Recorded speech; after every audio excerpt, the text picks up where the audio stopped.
recognize myself for 5 minutes of questioning. For years, anybody who questioned weather modification was labeled crazy or a conspiracy theorist. Now we've learned that they've been doing it for decades. And not only is it a multi-billion-dollar industry, the government has invested a lot of Americans' hard-earned tax dollars into it. They've been forced to spin it, and apparently it is now the only way we are going to save humanity. However, let's look at the risk. According to GAO, injecting a cloud with silver iodide increases precipitation anywhere from 0 to 20%. It could be even more, but the truth is that we really don't know for certain. The questions that are asked is, can you control the exact amount of precipitation that a cloud will produce if it is injected with silver iodide or another cloud seeding agent? Can you control where the precipitation is going to land with 100% certainty? Can you say that it will not cause or enhance flooding with 100% certainty? Is there any way to measure with absolute certainty the effectiveness of seeding a cloud? Do we know with 100% certainty how much rain a cloud would have produced if it had not been seeded? And lastly, did the American people ever get to have a say in any of this? The truth is that there's absolutely no way to measure the effectiveness of cloud seeding. But something else that needs to be known is the American people deserve to know that there is very little rules and regulations over this. These companies that perform cloud seeding and other types of geoengineering projects have to fill out forms from NOAA, and they have to list what agents they're using. And there is a category that simply says other, and they don't have to even fill out what other means. And I think that's extremely concerning. But I'd like to talk a little bit more about solar geoengineering. It's completely different. More consequential approach to human manipulation of the planet's climate. One geoengineering company called Make Sunsets injects aerosol into the atmosphere to reflect sunlight back into space. I want to show you their frequently asked questions page on their website. Mr. Pielke, it says here, it says, what are you doing? It says, we're using balloons to launch reflective clouds into the stratosphere. And then it says, why? It says, unless we reflect sunlight, tens of millions of people will die, and 20% of species may go extinct. We're using the most effective way to reflect sunlight that we found and can afford to deploy. Mr. Pielke, is it true that tens of millions of people will die if they don't do this? There's nothing you can find in the IPCC or other scientific literature to suggest that's a consequence.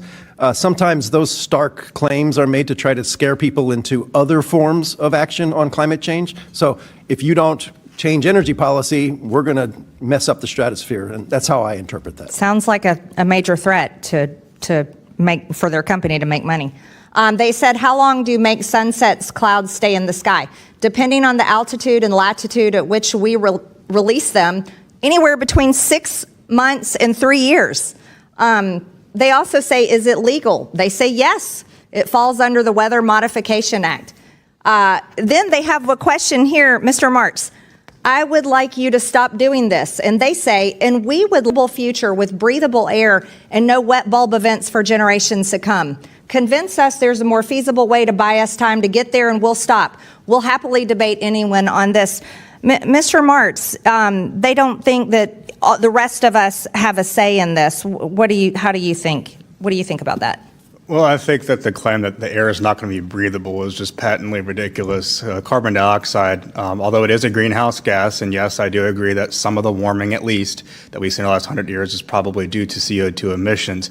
There's no indication that the air is going to become unbreathable. It makes up 0.04% by dry air volume of Earth's atmosphere. And submariners in the Navy are subject to the concentrations exceeding 5,000 parts per million and are just fine. Well, let me ask another question, Mr. Martz. You know, it's sulfur, right, that is put into the air. Is there health consequences for people, especially like after volcanic eruptions? Is there health consequences to that type of injection into the atmosphere? Well, sulfur dioxide, if it's injected into the stratosphere, obviously it blocks out solar radiation, and so that would potentially, that could, if it's implemented on a large enough scale over a long period of time, it could reduce crop yields because obviously plants need sunlight to grow. They need water and CO2, just basic photosynthesis. And there's also concerns that if it gets into the troposphere, it could create acid rain.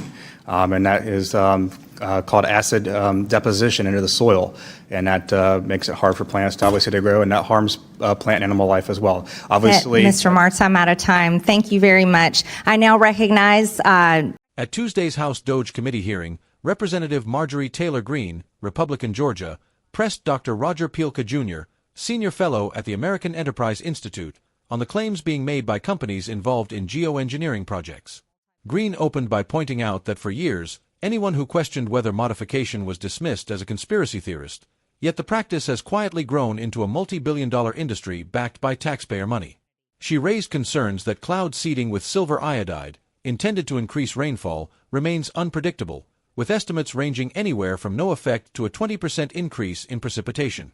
Greene asked whether anyone could guarantee control over rainfall amounts, pinpoint where it would fall, or rule out the risk of flooding. She stressed that there is no way to measure with certainty how much rain a cloud would have produced naturally, making it impossible to judge the true effectiveness of cloud seeding. Beyond the science, Greene highlighted the lack of oversight.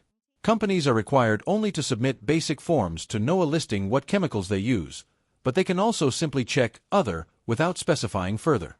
The discussion then shifted to solar geoengineering, a more drastic intervention in the climate system. Greene cited the company Make Sunsets, which advertises using balloons to release reflective particles into the stratosphere to bounce sunlight back into space. Their website warns that without such action, tens of millions of people could die and 20% of species may go extinct. Greene questioned the scientific basis of these dire claims. Dr. Pielke confirmed that no authoritative body, including the IPCC, supports such predictions, calling them exaggerated scare tactics likely designed to secure funding or public acceptance. Make Sunsets claims its reflective clouds can linger from 6 months to 3 years and that its work is legal under the Weather Modification Act. The company further asserts that those opposed to its methods must propose a more feasible solution to climate change. Greene pointed to this as an example of private companies unilaterally experimenting on the global atmosphere without meaningful public consent. Dr. Kevin Martz, another witness, rejected the suggestion that rising carbon dioxide levels could make the air unbreathable, explaining that CO2 currently makes up only 0.04% of Earth's atmosphere. He noted that submariners endure concentrations over 5,000 parts per million without harm. However, he acknowledged potential risks from solar geoengineering, especially the injection of sulfur dioxide. While high in the stratosphere, it could block sunlight and lower global temperatures. It might also cut crop yields by reducing the sunlight plants need for photosynthesis. If sulfur were to settle lower in the atmosphere, it could contribute to acid rain, damaging soils, plants, and animal life. Greene closed by warning that Americans have had little say in geoengineering experiments that may affect agriculture, health, and the environment for decades to come.